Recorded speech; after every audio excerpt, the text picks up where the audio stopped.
Hola, yo soy Alejandra y yo les voy a hablar sobre mi tema que es el sobrecargo y qué se necesita para hacer sobrecargo. Antes que nada, una disculpa por mi forma de verme, es que estoy muy mala de la gripa, literalmente.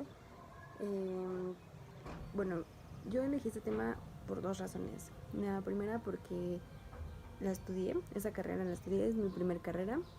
La ejercí un tiempo, pero ya no pude por ciertas razones y ahorita menos por la situación que estamos pasando del coronavirus. Y la segunda, perdón, es porque todo el mundo piensa que los sobrecargos nada más somos meseros de aviones o barreaviones o limpiaviones todos los términos que ustedes quieran, y lo cual es así. Lo cual para hacer sobrecargos se necesitan muchísimas cosas y yo les voy a hablar de qué cosas son las que necesita un sobrecargo para poder estar en vuelo. Bueno, antes que nada, para hacer sobrecargo necesitamos, número uno, contar con un examen médico que es dirigido de DGAC, que es DGAC es el patrón de toda la aviación. Tenemos que hacer los exámenes médicos de pies a cabeza, literalmente, y salir apto en todo.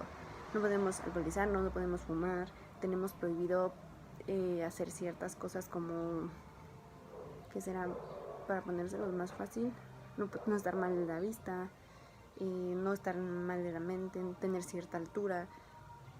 Y si cuando nos dan ese examen médico tiene una validez de 3 años, y después de 3 años tenemos que volvernos a hacer hasta cumplir los 40. Cuando nosotros cumplimos 40 años, ese examen médico no lo tenemos que hacer cada 6 meses. La segunda es que contamos con una licencia que nos permite volar, no volamos nada más porque sí, es una licencia igual dirigida de DGAC, que nos permite estar en vuelo. También tiene una duración de 3 años y después hay que estarnos renovando. Esa licencia es para que nosotros podamos entrar y salir de los aviones sin ningún problema. ¿Qué más? Sobre nuestro conocimiento tenemos que saber, lo primero es el introducción al medio aeronáutico. El hombre siempre ha querido volar.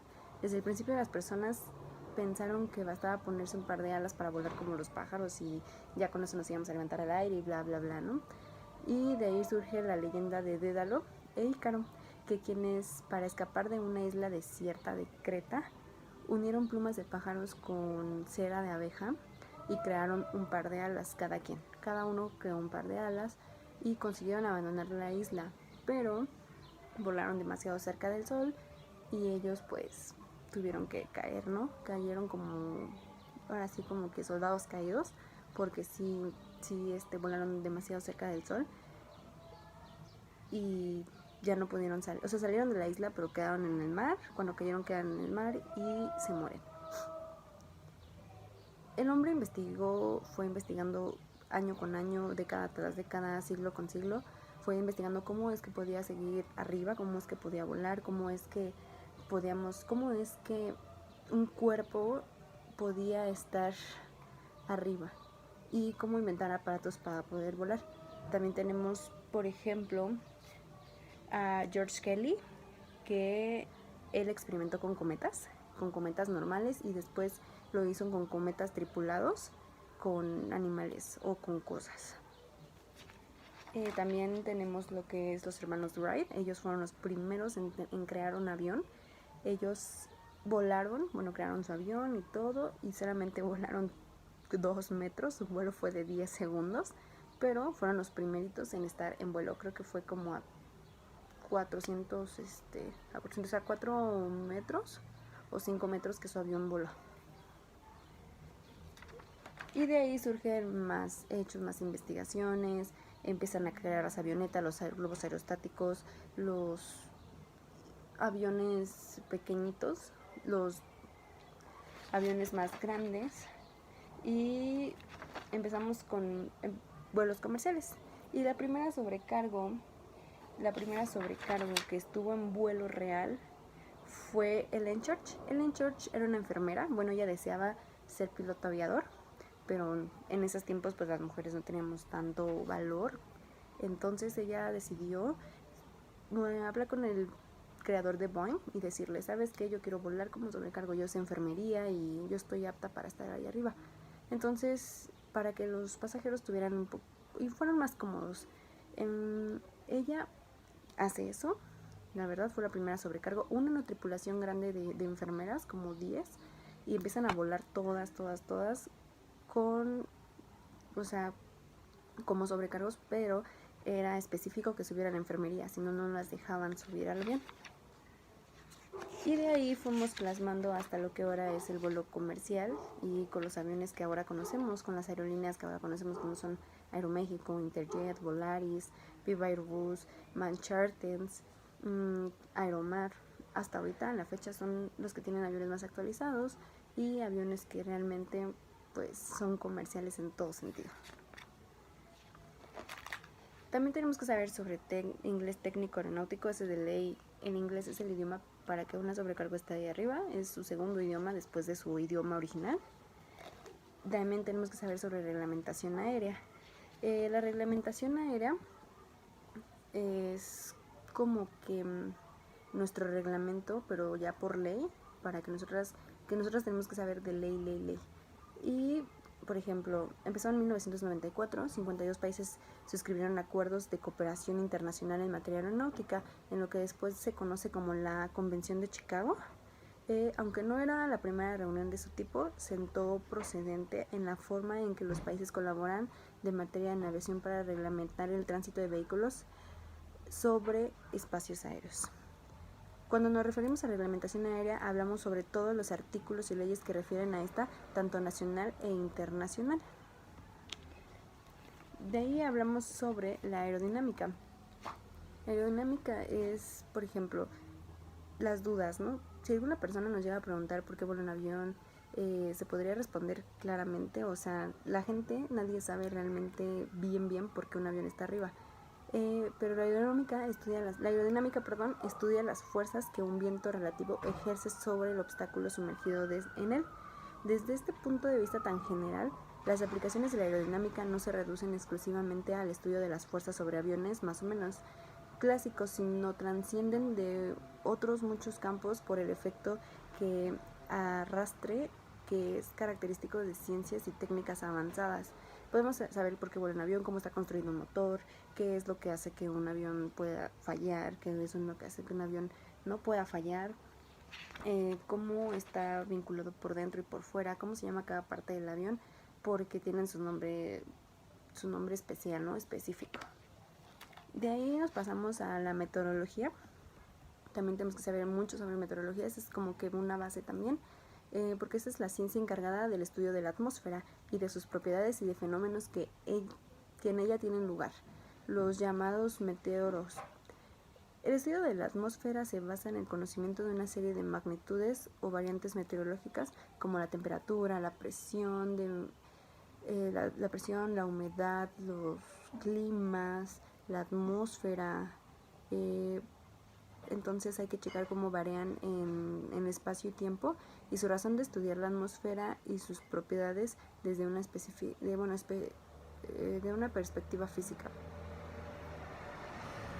¿Cómo es que conocemos todas las nubes, cómo se llaman todas las nubes, cuál es la nube más peligrosa, cuál es la nube más tranquila, qué es una turbulencia, cómo afecta en vuelo, cómo afecta en tierra?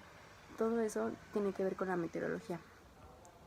De ahí nos pasamos a lo que es requerimientos técnicos, que en la aviación requerimientos técnicos quiere decir cómo está construido o cómo es que se llama cada parte del avión, tanto por dentro como por fuera, desde lo más básico que son asientos, baños, hasta cómo está una cabina de pilotos muy bien estructurada, ¿no? La aviación tiene diferentes fabricantes diseñando aviones más sofisticados, o sea, cada día mejora su tecnología y con mayor rendimiento, mayor rentabilidad, mayor confort, etc. Sin embargo, aún aviones de diferentes fabricantes comparten características comunes y, por ejemplo, aquí yo estudié exactamente lo que es Boeing y Airbus. Esos dos aviones son específicos porque son los que más tienen las líneas aéreas. De ahí nos pasamos a la seguridad aérea y procedimientos de emergencia. ¿Eso qué quiere decir? La aviación civil ha alcanzado un nivel notable de seguridad irregularidad en los servicios, pero sin embargo la industria se vio afectada por varios actos de interferencia ilícita durante la última década. El aumento de violencia en estos actos ha dado como consecuencia un número mayor de personas heridas y muertas. La amenaza de la aviación es un problema global que no conoce límites. Ninguna nación está exenta. Por ejemplo, lo de la caída de las Torres Gemelas, cuando secuestran aviones, ¿qué podrá ser cuando se ponen impertinentes las personas dentro de un avión? Ahora vamos con las emergencias. También tenemos que saber emergencia súbita planeada y emergencia no planeada y amarizaje. La emergencia súbita es cuando de plano ya no tenemos tiempo para nada, es nada más poner a la gente en pose de seguridad para que ya el avión caiga literal. La emergencia planeada es cuando el piloto nos dice que tenemos cierto límite de tiempo para preparar la cabina y que el piloto, y que podamos salvar a todos los pasajeros y tengamos tiempo hasta salvarnos a nosotras mismas. La emergencia no planeada es igual, parecida a la súbita, tiene todo que ver. Y el amarizaje o ditching quiere decir cuando el avión cae en mar, en tierra, que diga en océano, o en ríos, o en lugares donde sea con agua, ¿no? Y cómo saber salvar a los pasajeros antes de que el avión se hunda. De ahí pasamos con la despresurización. No sé si ustedes lo sabían, pero cuando ustedes están a cierto límite de pies en altura, por ejemplo, a partir de los 14.000 pies, ya no tenemos oxígeno ahí arriba. Lo que hace el avión es que jala masas de aire por motor que se convierte en oxígeno falso para que la gente pueda respirar arriba del avión. Y cuando hay una despre es porque se salió el oxígeno, se está saliendo ese aire, ya sea porque una puerta esté mal cerrada, por una bala, por lo que sea, se despresuriza y de ahí nos hipoxiamos. La hipoxia quiere decir falta de oxígeno en las células y podemos morir. De ahí salen los incendios. Tenemos que conocer procedimientos adecuados, conciencias, acciones a seguir en caso de un conato de incendio dentro del avión.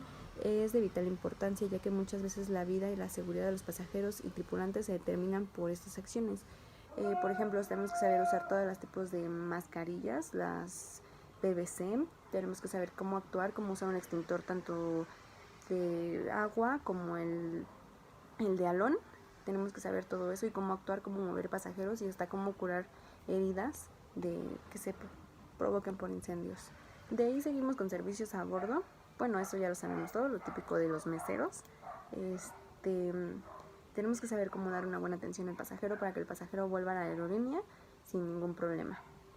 De ahí tenemos lo que es primeros auxilios. Los primeros auxilios es como que la base más importante, muchísimo, muy importante, porque consisten en la primera ayuda, ¿no? La primera ayuda impredecible y necesaria que se desarrolla en favor a una o varias víctimas afectadas súbitamente por una lesión o un accidente, con el fin de evitar que empeore su estado físico o psicológico, y prestar las atenciones iniciales y precisas, encaminadas a resolver esa situación por grave que sea, mínimo hasta que lleguemos a la base más cercana o al aeropuerto más cercano para que ya las unidades médicas estén esperando a la persona que esté mal, ¿no? Y lo último que queremos saber es el aeromédico. Es un curso súper estresante y porque tenemos que saberlo al 100. El aeromédico proporciona el conocimiento esencial relacionado con las actividades de vuelo y factores fisiológicos. Es importante que nosotros como sobrecargos estemos conscientes de los riesgos mentales y emocionales y las normas físicas requeridas para este tipo de riesgos mentales y para todo el tipo de vuelo realizado. Y podemos abarcar, esto abarca una amplia gama de temas, incluyendo factores de riesgo, como ya lo mencionaba, una pérdida de conciencia en la situación, desorientación espacial, ilusiones ópticas, toma de decisiones, hipoxia, lo que les decía hace rato, etc. Nosotros tenemos que saber sobre los, ¿cómo les explico? Sobre todos los cambios que nosotros como humanos tenemos ahí arriba, ¿no? Todos los cambios que el cuerpo humano tiene ahí arriba por el cambio de presiones. Entonces, ahorita es lo único que sabemos. También tenemos clases de modales, nos enseñan clases de etiqueta de modales, de cómo comportarnos con un pasajero, porque antes que nada tenemos que ser formales en nuestra forma de realizar nuestro trabajo. Y por mi parte, eso sería todo por ahora y espero que les sirva esta información de algo.